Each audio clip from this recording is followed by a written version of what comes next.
भारतीय उपमहाद्वीप की नदी प्रणालियां, उद्गम, अपवाह क्षेत्र और संगम। भारतीय उपमहाद्वीप विश्व की सबसे विशाल और जटिल नदी प्रणालियों में से एक है।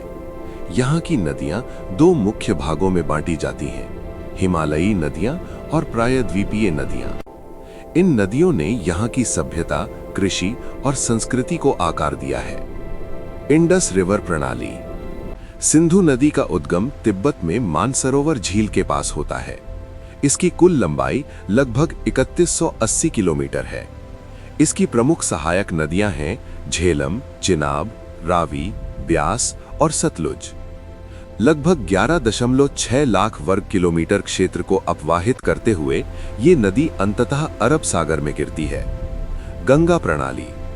गंगा नदी का उद्गम उत्तराखंड के गंगोत्री ग्लेशियर से भागीरथी के रूप में होता है।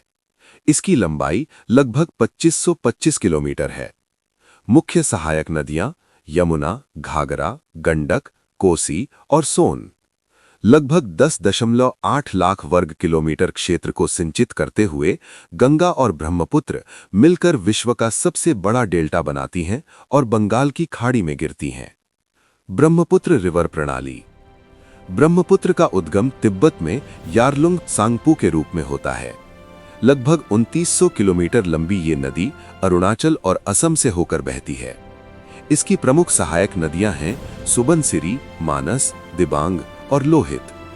ये गंगा से मिलकर विशाल सुंदरबन डेल्टा बनाती है। प्रायद्वीपीय नदी प्रणालियां। प्रायद्वीपीय नदियां अधिक प्राचीन हैं और मुख्यतः वर्षा पर निर्भर करती हैं।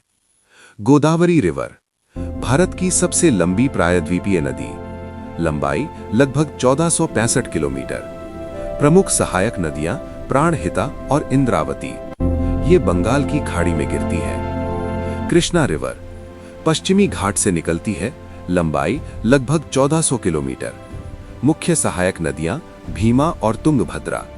ये भी बंगाल की खाड़ी में गिरती है। नर्मदा और तापी रिवर, ये दोनों नदियां पश्चिम की ओर बहती हैं और अरब सागर में मिलती हैं। हिमालयी नदियां 12मासी हैं, ग्लेशियर और वर्षा दोनों से पोषित।